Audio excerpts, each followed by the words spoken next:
आत्म बने परमात्मा हो, शांति सारे देश में है। देश ना सर्वोदय महावीर के संदेश में, महावीर के संदेश में।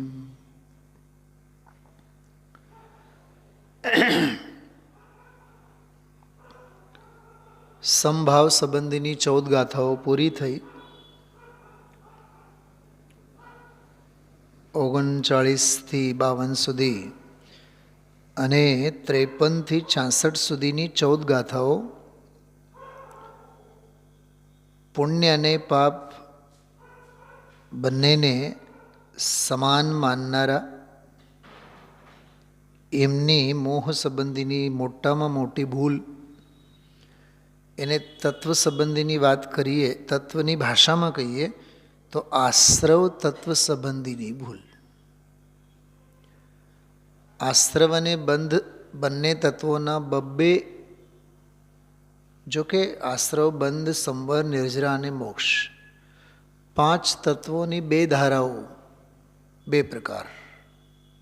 બોલો કમલેશભાઈ, કયા 2 પ્રકાર?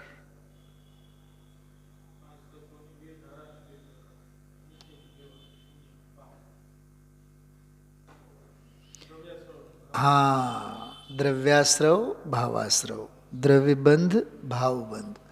દ્રવ્ય સંવર, ભાવ સંવર. દ્રવ્ય નિર્જરા, ભાવ નિર્જરા. અને દ્રવ્ય મોક્ષ અને ભાવ મોક્ષ. તત્વ 5, પણ પેટા પ્રકારો ભેગા કરીએ તો 10. તો અત્યારે વાત ચાલે છે આપણે આશ્રવ અને બંધ સંબંધીની ભૂલ. તો પાપાશ્રવને અને પુણ્યાશ્રવને, હવે આ નવા શબ્દો.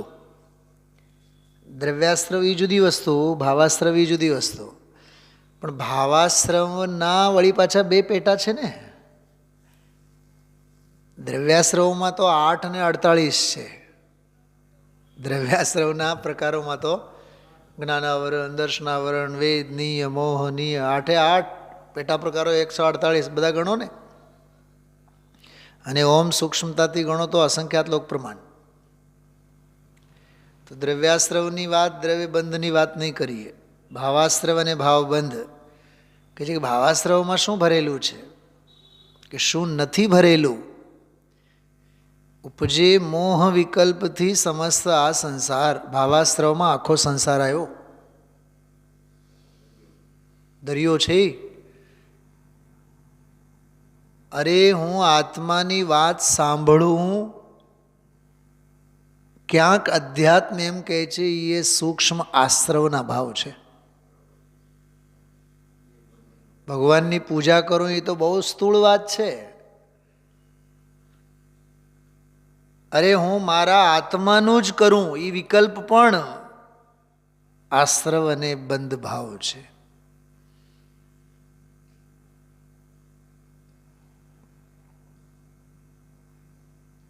ખ્યાલમાં આવ્યું?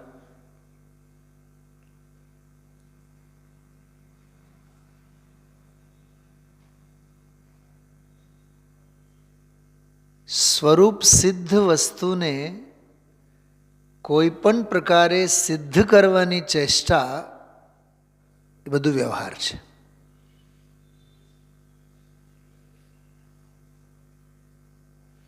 મારી મા સામે ઊભી હોય, સ્વરૂપ સિદ્ધ છે ને. હું આ દુનિયામાં છું તો માની લીધે છું. હા, મારે એને નિશ્ચયથી સિદ્ધ કરવાનું કે વ્યવહારથી સિદ્ધ કરવાનું કે મારી મા છે? તમે પૂછો મોટા થઈને, સાહેબ તમારી માવતર છે? કે હા. વ્યવહારે કે નિશ્ચય? માં હોય છે, નથી હોતી વ્યવહારે, નથી હોતી નિશ્ચય. વ્યવહાર અને નિશ્ચય બેઉની અપેક્ષાથી પાર નિરપેક્ષ જ્ઞાન સ્વભાવ.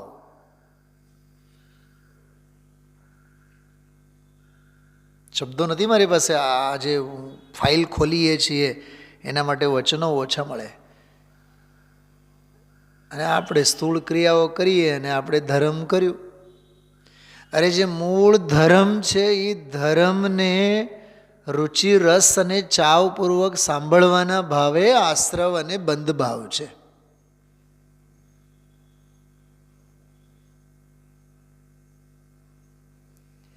તો ભાવાશ્રવની બે ધારા વળી કઈ એની વાત છે આ પાપાશ્રવ અને પુણ્યાશ્રવ. પાપાશ્રવ અને પુણ્યાશ્રવમાં પણ દ્રવ્ય પાપાશ્રવ અને દ્રવ્ય પુણ્યાશ્રવ એમ નહીં લેવાનું.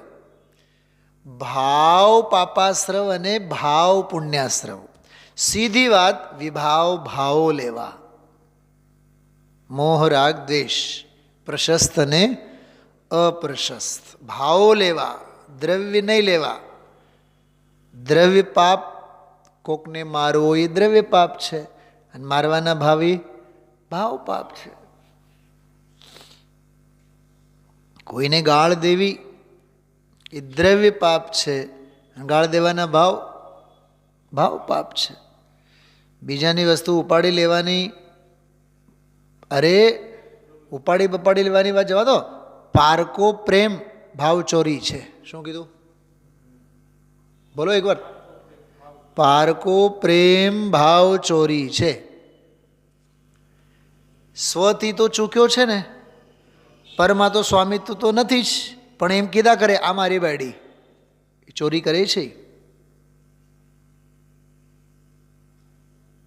હિંસા, જૂઠું, ચોરી, કુશીલ, પરિગ્રહ આ પાંચે પાપોના ભાવ પક્ષ બહુ જબરદસ્ત છે. હું 1 મિનિટ માટે કહું છું, સાંભળજો. ચૈતન્ય પ્રાણનો ઘાત કરી રાગ દ્વેષાદિક ભાવ કર્મોમાં પ્રવર્તન કરવું એ ભાવ હિંસા. અંદરમાંથી છૂટ્યો, પર સંબંધીના વલણના ભાવોમાં પડ્યો પાથર્યો, ભાવ હિંસા. જૂઠું સત સ્વભાવ છે. સત સ્વભાવની દૃષ્ટિ વિનાની જે દૃષ્ટિ છે એ બધી અસતની દૃષ્ટિ છે. અસત્ય જૂઠું, જૂઠું નામનું પાપી છે. ચોરી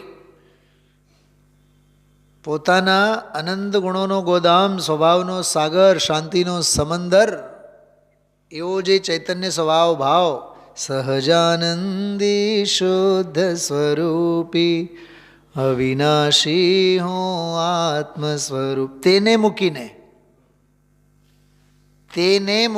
કમલેશભાઈ ક્યાંથી ચાલુ કરવાની ખબર? તેને મૂકીને તેની વાતોથી લઈને જાત્રા સુધીની વાર્તા,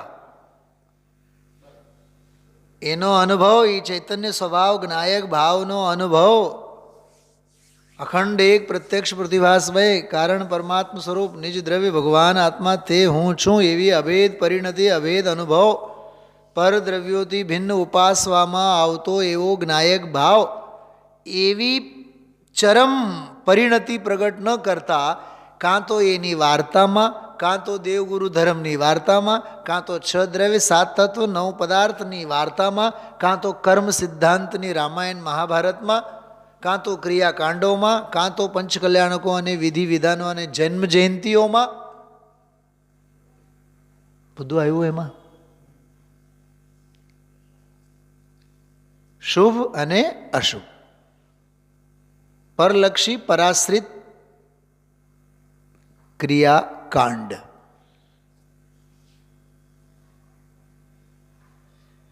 એ બધું અસત છે. કેમ કે સત સ્વભાવમાં એમનો કોઈનો પ્રવેશ નથી. હિંસા, જૂઠું, ચોરીમાં જે સ્વભાવ ભાવ છે એનો સ્વામિત્વ ન સ્વીકારતા સ્વસ્વામી સંબંધપણું સ્વસ્વભાવ માને એ સમજાવવા માટે પણ બહારના જડ અને ચેતન અને મિશ્ર સામગ્રી, ચેતન સામગ્રી, ચેતન પરિગ્રહ, અચેતન પરિગ્રહ અને મિશ્ર પરિગ્રહ. 18મી 19મી ગાથા સમયસર વાંચજો. અહમેદમ, આ હું છું, એ આ હું છું અને આ હું એ છું, એ મારું છે, એ મારો છે અને હું એમનો છું, એ મારો હતો, હું એનો હતો, એ મારો રહેશે અને હું પણ એનો રહીશ. ત્રિકાળવર્તી પાપ, આત્મા તો ત્રિકાળ અગ્ન છે, પણ અજ્ઞાન ભાવે ત્રિકાળ અગ્ન થાય છે. શું કીધું? ત્રિકાળ અગ્ન છે, ત્રિકાળ અગ્ન એટલે સર્વજ્ઞ છે. ત્રિકાળ જ્ઞ છે, એમ ત્રિકાળ અગ્ન છે, પણ ત્રિકાળ અગ્ન થાય છે. શું ધનજીભાઈ સમજાય છે કે નહીં? કલાકારી સમજાય છે? રંગોળી? હા. जगत को जानने वाला स्वयं को जानना पाया. આજનો આખો જે પ્રવચન છે ને એક જ શબ્દ ઉપર હતો, મોહ મોહિત. એના માટે હું એક બીજો શબ્દ કહું છું આપને, વાસના વાસિત, અભિપ્રાય પીડિત. અભિપ્રાય પ્રેરિત નહીં, અભિપ્રાય પીડિત, વાસના વાસિત, મોહ મોહિત. મોહાક્રાંત એક શબ્દ આવે શાસ્ત્રોમાં, મોહાક્રાંત અને મોહાક્લાંત. મોહથી આક્લાંત. કમલેશભાઈ, આક્લાંત એટલે થાકીને લોથપોથ થયેલો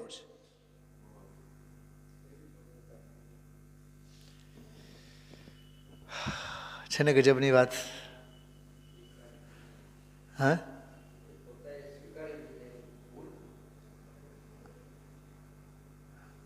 શરીરે સ્થૂળ હોય, ભૂખ લાગી હોય તો કેવી દોટ મૂકે, અને જમ્યા બાદ એની ચાલ કેવી થાય? પેટ ફાટે એટલું જમીને જો ઊભો થયો હોય તો સમિતિમાં નીચે હોલમાં આવતા 2 મિનિટ નહીં લાગે, પણ જમીને જતાં 15 મિનિટ લાગે. કેમ? કેમ કે એટલું બધું ખાધેલું છે કે હવે હલાતું નથી. તો એ ભોજન પીડિત છે, એ મોહથી મોહિત છે. સ્વાધ્યાયમાં પહોંચાતું નથી, મંદિરે આવવાતું નથી, ક્રીડાવનમાં જવાના ભાવ થાય. કાકા ખબર નહીં હવે એ ક્યાં સુધી વિકલ્પ ચાલશે. હા, વિચાર કરો. મોહ મોહિત. કોરોનાના લેંગ્વેજમાં કહું ને, કોરોના એફેક્ટેડ. શું કહેવાય? પોઝિટિવ કહેવાય ને? શું કહેવાય? કોરોના ચેપ જે કોરોના પોઝિટિવ. કોરોના પોઝિટિવ એટલે મોહ મોહિત એમ લેવાનું. અહીંયા આજનો આખો સ્વાધ્યાય હતો. સમાધિ શતકમાં એક ગાથા છે, સમાધિ શતકમાં એક ગાથા છે, મોહેન સંવૃતમ જ્ઞાનમ સ્વભાવમ લભતે નહીં. હી એટલે ખરેખર મોહથી આચ્છન્ન, મોહથી ખરડાયેલો જે છે એ સ્વભાવને કદીએ પામતો નથી. સ્વભાવનો સ્વાદ એને કદીએ આવતો નથી. સ્વભાવનો એ રસિયો બનતો નથી. દ્રષ્ટિ જ જુદી છે. કેમ કે દિશા એની પર તરફ, તો દશા પણ એની અજ્ઞાનની દુઃખની જ દશા થાય.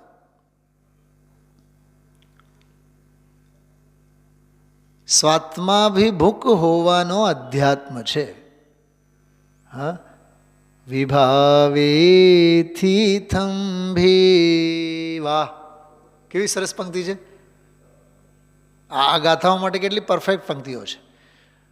વિભાવેથી થંભી એટલે પાપથી થંભી જઈ, પુણ્યથી થંભી જઈ, દ્રવ્યાશ્રવથી થંભી જઈ, દ્રવ્ય બંધથી થંભી જઈ, ભાવાશ્રવથી થંભી જઈ અને ભાવ બંધથી થંભી જઈ. અહીંયા તો થોભવાનો અને થંભવાનો તો નામ જ નથી. બંગલા ઉપર બંગલા, ગાડી ઉપર ગાડી, ફેક્ટરી ઉપર ફેક્ટરી, પરિગ્રહ ઉપર પરિગ્રહ. હા, બોલો, કાંઈ વિસ્તાર, એની કાંઈ મર્યાદા? ભોગવી શકવાના નથી અને લઈ જવાની સગવડતા નથી. 2 બેડનું મકાન હોય તો 4 બેડનું થઈ જાય, તો મોહ વધ્યો કે મોહ ઘટ્યો? પોતાની જાતને કેવી રીતે છાવરે? પુણ્ય વધ્યો, પુણ્ય નથી વધ્યો. આ આજના સવારના પ્રવચનમાં હતું બહુ જોરદાર, મિથ્યાત્વ સહિત પુણ્ય વધ્યો. આ નવી વાત આજે આવી હતી, બહુ જોરદાર. બહારના પરિગ્રહ વધ્યા ને, એ મિથ્યાત્વ સહિત પુણ્ય છે. અજ્ઞાનીને કેવો પુણ્ય બંધાય? પુણ્ય તો બંધાય ને, દયા દાન વ્રત વગેરે કરવાથી પુણ્ય તો બંધાય, કેમ કે રાગની મંદતા છે. રાગની મંદતા છે એટલે પુણ્ય બંધાય, પણ મોહની તીવ્રતા છે એટલે મિથ્યાત્વ થાય. શું શું ન્યાય કીધું? કશાયની મંદતા, રાગને એટલે કશાયની મંદતા છે. કશાયની મંદતા છે એટલે તો પુણ્ય બંધાય છે, પણ મોહની તીવ્રતા છે એટલે મિથ્યાત્વ બંધાય છે. એ મોહ મોહિત. એમાં યોગસારમાં પણ છે બહુ સરસ. યોગસાર જે છે ને, યોગસાર, એમાં પણ બિલકુલ આ પરમાત્મા પ્રકાશની જે મેં વાત કરી, એમાં પણ એક એવી ગાથા આવે છે જે મેં વાત કરું છું. 7મી ગાથા છે યોગસારમાં. મિથ્યાત્વ મોહિત. શું શબ્દ આવ્યો? એ આજની ગાથાની ટીકામાં શબ્દ હતો, મોહ મોહિત. હું તો એ મોહ મોહિત શબ્દ ઉપર જ મોહાયેલો હતો સવારે. એટલી મજા આવી. ચેપ લાગેલો છે ને મોહનો.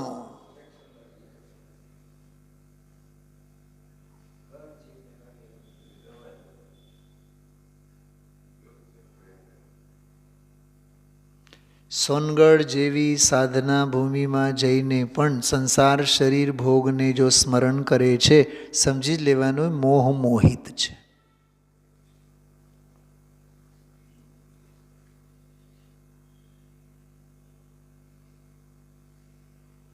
એક વાત પૂછું, મોહની ચકાસણી આપણે કરવાની. 8 દિવસ જઈને રહ્યા, આપણે ઘરના કોઈ સભ્યને યાદ ન કર્યા, ન ફોન, ન વાત, ન સ્મરણ, ન યાદી, કાંઈ નહીં. 8-10 દિવસ પછી આપણે આવ્યા પાછા ઘરે, તો નાનું બાળક પૂછે છે, દાદી યાદ કરતા હતા મને? હા દીકુ, તને હું રોજ યાદ કરતી હતી. બોલે એ મોહ મોહિત છે કે નહીં? ઓલા 8 દિવસમાં તો ભલે ને ન કર્યું હોય, પણ ઓલી વાસના તો. એટલે ઘણા લોકો બોલે 2 મહિના થઈ ગયા, યાદ આવે ઘરની. એ તો એવું થયું, સિદ્ધ શિલા ઉપર સિદ્ધ થયા, પહોંચી ગયા, અને વળી પાછી યાદ આવી સંસારની. અહો શાશ્વત સિદ્ધ ધામ તીર્થરાજ હૈ, યહાં આકર પ્રસન્ન ચૈતન્ય રાજ હૈ.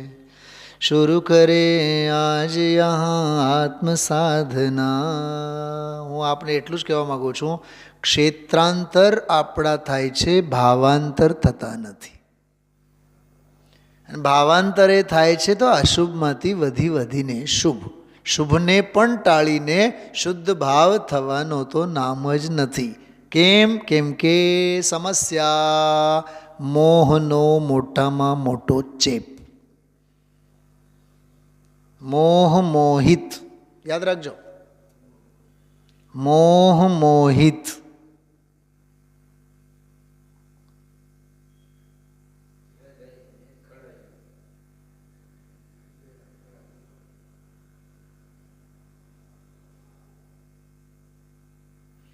મને એકવાર એક ભાઈ કહે, સાહેબ આપણે 8:15 મળશું અહીંયા.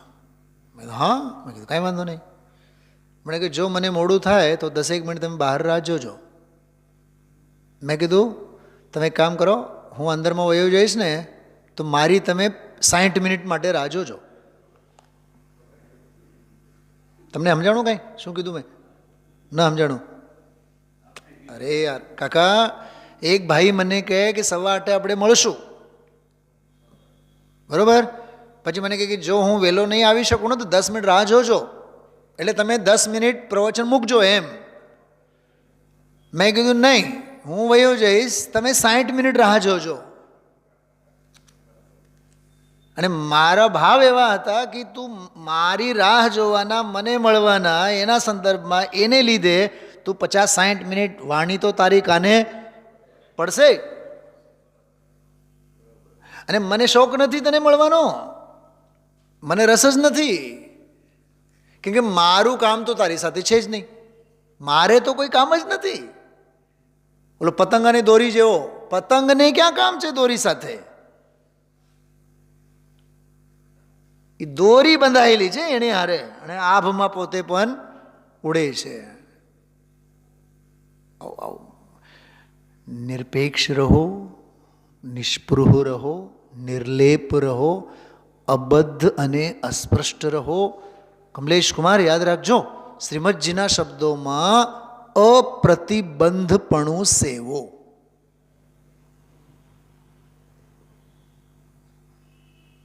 પણ અહીંયા જ્યાં સુધી આપણે દીકરા ને બાયડી અને છોકરા ને વહુ અને ઘર ભરેલું ન હોય ત્યાં સુધી ભાઈ સાહેબને ભીંતો બધી ખાવા દોડે તો મુનિપણું તો ક્યાંથી આવે? મુનિપણાની વાર્તા તો કરે છે, વૈરાગ્યની વાર્તા નહીં કરો, વૈરાગ્યનું વર્તન કરો. વૈરાગ્ય વાર્તા માટે નથી, વૈરાગ્ય વર્તન માટે છે. વર્તન હશે તો પરિવર્તન થશે. છે ને ગજબની વાતો બધી. હા, હોય દિગંબર વન में વિચરતે, નિશ્ચલ હોય ધ્યાન જબ કરતે. વન્ય પશુઓનો ડર નથી કે નથી? કેમ? નિડર છે. ઘર પરિવારની યાદી નથી કેમ કે નિર્મોહ છે.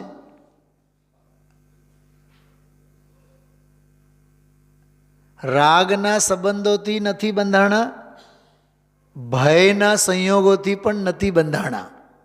બંધાણી ક્યાંય નહીં. ગુરુદેવ શ્રી તો એક વખત એવું પ્રવચનમાં બોલ્યા, છૂટા ઢોરની જેમ જંગલમાં વિચરે, એવું બોલ્યા. હા, વાઇલ્ડ એનિમલ, એમ વાઇલ્ડ મુનિરાજ. વાઇલ્ડ મુનિરાજ એટલે વન જંગલમાં. એસે શું છે? એસે મુનિવર દેખે વન મેં જાકે રાગ દેશ નહીં તન મેં. ક્યાંય રાગ નહીં, ક્યાંય દેશ નહીં. પૂરી 4 ગાથા 49, 50, 51, 52. મારુષ અને માતુષ. અંતરંગ બહિરંગ પરિગ્રહ પ્રત્યે રાગ નહીં, દ્વેષ નહીં. વિષય પ્રત્યે રાગ નહીં, દ્વેષ નહીં. શરીર પ્રત્યે રાગ નહીં, દ્વેષ નહીં. કોઈને ભણાવવા નહીં, ભણાવવા કાંઈ, કોઈની નિંદા નહીં, સ્તુતિ નહીં, કાંઈ નહીં. અરે અને છેવટે કહે છે કે વ્રત પ્રત્યે અવ્રત પ્રત્યે રાગ નહીં અને દ્વેષ નહીં. જાઓ તેલ લેવા, અમારે કોઈ સાથે કાંઈ લેવું દેવું નથી. મને તો એમાં એક બીજો એક ન્યાય મગજમાં આવે છે કમલેશભાઈ, રહી રહીને એ વિષય રિપીટ થતું હોય. અવ્રત એટલે મારી પર્યાયમાં મારી ભૂમિકા પ્રમાણે જે કાંઈ પણ અશુભનું વલણ છે એનો તો દ્વેષ નથી જ, અસંયમ ભાવ છે એનો તો દ્વેષ તો નથી જ. પણ જગતના દુનિયાના કોઈ પણ જીવના જીવનમાં ગમે તેટલા 7મી નરકે જવાને લાયક એવો અસંયમ હોય તોય એના પ્રત્યે મને અણગમો નથી, કેમ કે જેના તેના પરિણામો જેની તેની સાથે. ધનજીભાઈ એવો રહસ્ય છે એમાં ભરેલો. તમારા અસંયમ સાથે મારે શું લેવું દેવું? અને આ વિચાર મને ક્યાંથી આવ્યા ખબર? મોક્ષમાં પ્રકાશકના 7મા અધ્યાયના છેલ્લે એક વાત લખી છે, નિશ્ચયાભાસ, વ્યવહારાભાસ વગેરે જે અમે દોષો બતાવ્યા છે, આવા દોષો, આવી ભૂલો બીજાનામાં હોય તો પોતાનામાં હોય તો પહેલાં એમ લખ્યું છે, બીજાના આવા દોષો જોઈને કશાઈ નહીં થવું. શું કીધું? જો આખું મને ડાયલોગ યાદ છે પણ હું તમને મૂળ ટોડરમલજી સાહેબનો છે, આપણે હાથમાં શાસ્ત્ર છે ને એટલે પછી મેં કીધું વાંચીને બતાવો તમને, સાંભળો તમે લોકો. બહુ સરસ વાક્ય છે, એટલી ગજબની સલાહ આપી છે, આમ જીવન ધન્ય બની જાય. જો અહીં નાના પ્રકારના મિથ્યા દ્રષ્ટિઓનું કથન કર્યું, તેનું પ્રયોજન એ જાણવું. શું પ્રયોજન? કે એ પ્રકારોને ઓળખી પોતાનામાં એવા દોષ હોય તો તેને દૂર કરી સમ્યક શ્રદ્ધાનયુક્ત થવું, પોતાની શ્રદ્ધાને સુધારવી. પણ હવે રેડ સિગ્નલ, પણ અન્યના એવા દોષ જોઈ જોઈને કશાય ના થવું. મારુષ માતુષ, કોઈ પ્રત્યે દ્વેષ નહીં, કોઈ અણગમો નહીં. કોઈ, હું તો એમ કહું છું, ઉચાટનું નામ મિથ્યાત્વ છે. કોકને લીધે આપણે શું કામ ઉચાટ કરવાનો? ઉચાટ શું કામ સેવવાનો? આપણે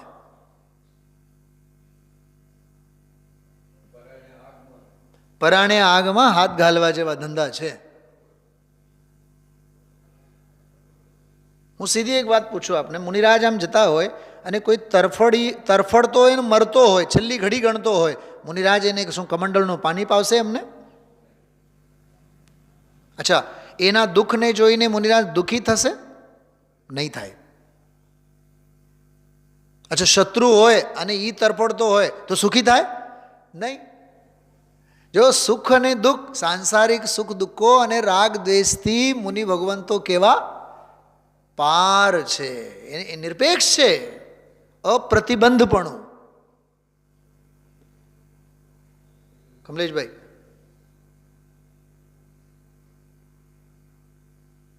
દીકરો સાત સમંદર પાર ક્યાંક રહેતો હોય તો એના પ્રમોશનમાં તમને છે નહીં આમ હરખ? એના પુણ્યના ફળ એ ભોગવે છે ને. પણ દીકરાના પુણ્યના ફળમાં બાપને જો એ ગળપણ અને મીઠાશ આવતી હોય, સમજી જ લેવાનું મોહ મોહિત. શું કીધું?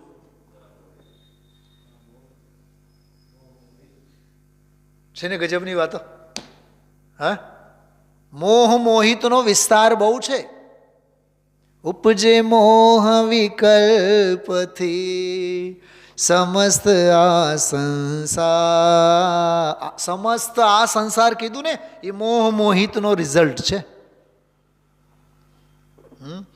પરિગ્રહાનંદી નામનો રૌદ્ર ધ્યાન છે. પરિગ્રહ એના જીવનમાં અને આનંદ અહીંયા બાપના જીવનમાં. શું કીધું? હા, આજે ગુરુદેવશ્રી જયપુરના ઓલા કરોડપતિનો દાખલો આપ્યો હતો અને પછી તરત જ શાંતિબાઈનો દાખલો આપ્યો 2,40,00,000,000.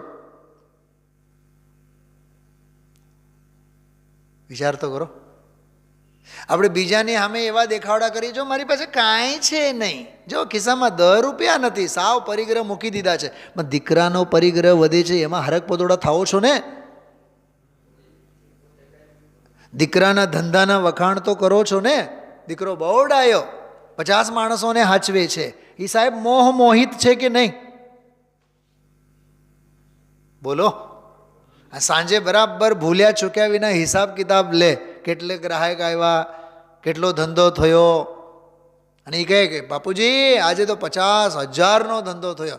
બીજે દિવસે પહેલી ગાથા, બીજી ગાથા, ત્રીજી ગાથા 50 લોકોને કહી દે, દીકરો દેવનો દીધેલો એવો જોરદાર છે, કાંઈ કહેવું ન પડે.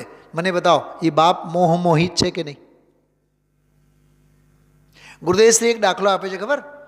કરોડપતિના ઘરની એકને એક દીકરી આવી હોય, એની સંપત્તિ ઉપર મીટ માંડીને બેઠો હોય, એનો બાપ ગુજરી જાય એટલે પછી બધી સંપત્તિ આપણા દીકરાના નામે, અને પછી એમ કે 5-6 હજારના સાડલા પહેર્યા હોય, એમાં ઘૂઘરા બાંધેલા હોય, એમ કે ઘૂઘરા બાંધેલા હોય, એમાં પછી અવાજ આવતો હોય, એમાં પછી જુવાનીઓની ખોટી દૃષ્ટિ જાય. કેવું કહે ગુરુદેવશ્રી? એના ઉપર યુવાનોની ગામની આખી નજર ખોટી જાય, અને આ બીજાને એની ઓળખાણ કરાવે, જો ઓલા ઘૂઘરા બાંધેલ જે ઘાઘરા પહેરીને આવી છે ને, એ મારી વહુ છે. મને એક વાત બતાવો, એ સસરાજી મોહ મોહિત છે કે નહીં?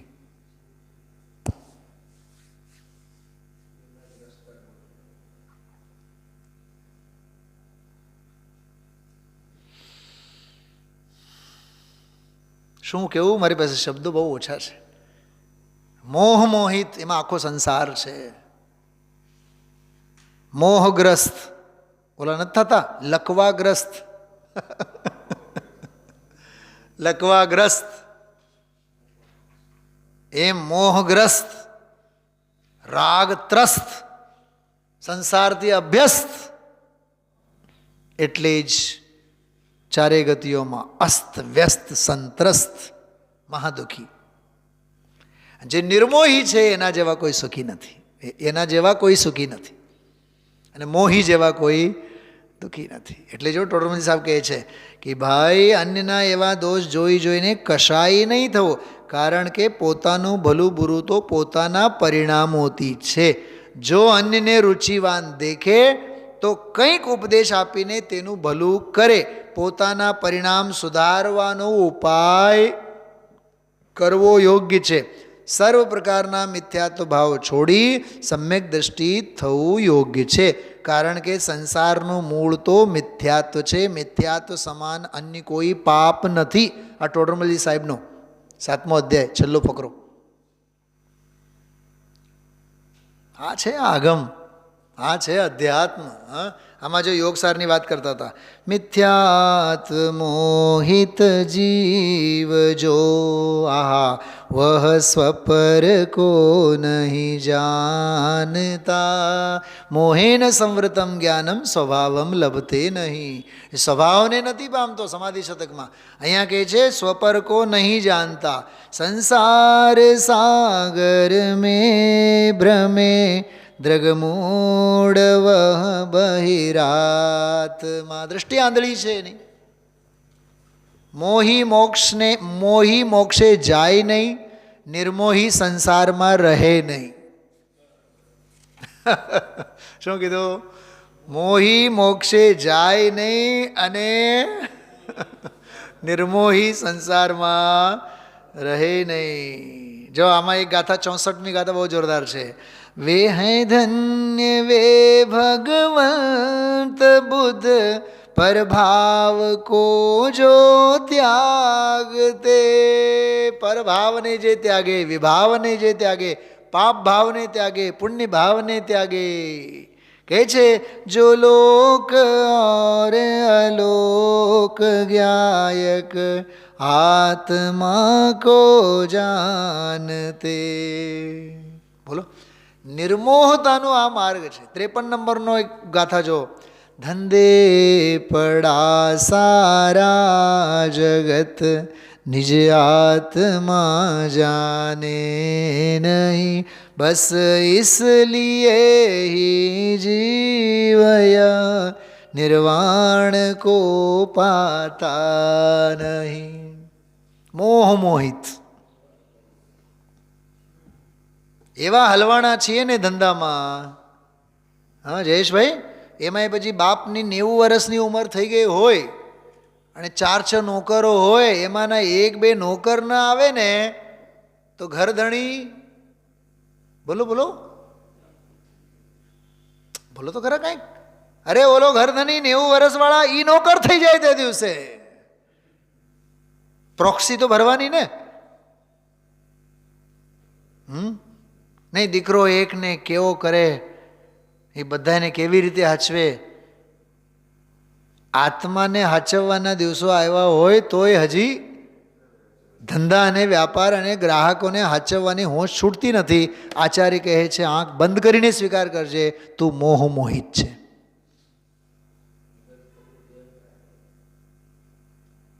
અને સમાજના એવા 80 અને 90 વર્ષવાળા પ્રવૃત્તિશીલ જીવોને જોઈને 15, 17, 18, 20 વર્ષના છોકરાઓ શેની પ્રેરણા લેશે? બતાવો. આ પ્રશ્નનો મને જવાબ આપો.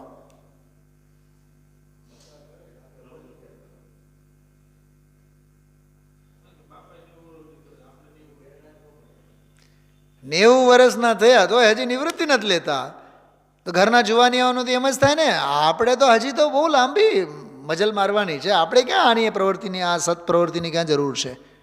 સમજી જ લેવાનો એ બધા જીવો એ મોહથી સંક્રાંત થયેલા છે.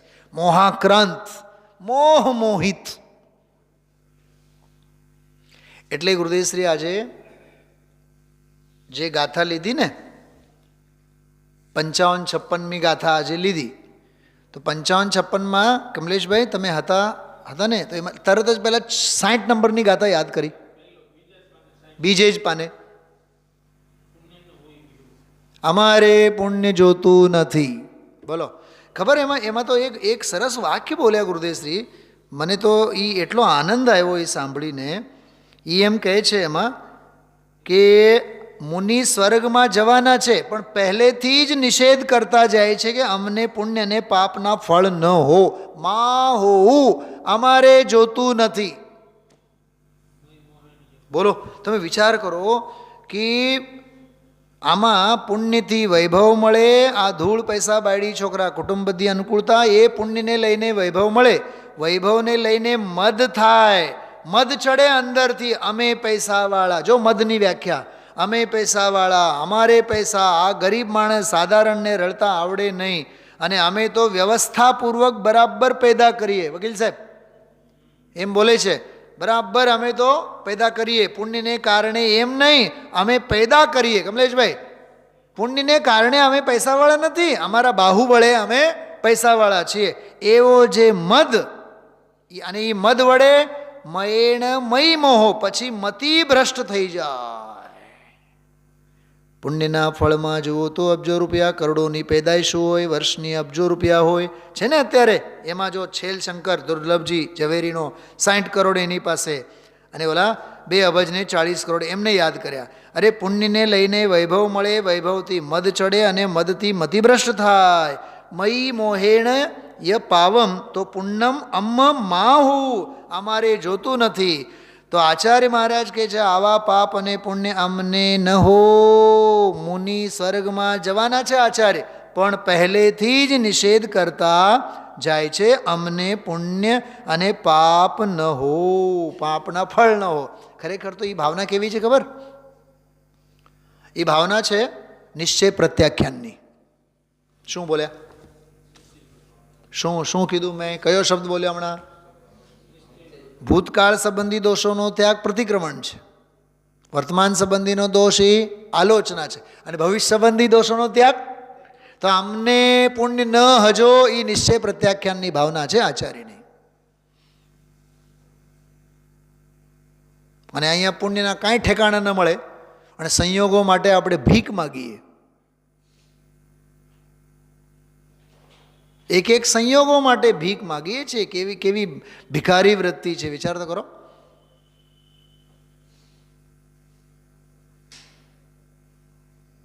બહુ વિચારવા જેવું છે. જે જ્ઞાનીના જીવનમાં ભરી ભરીને પુણ્યના સંયોગો ભર્યા હોય એને પુણ્ય જોતું નથી.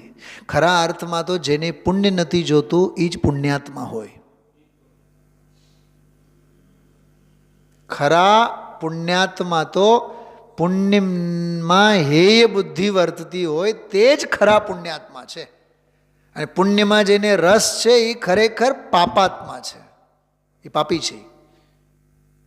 પુણ્ય જેને જોઈએ છે એ પાપી છે, અને પાપ જેને જોઈએ તો એ તો મહાપાપી છે જ.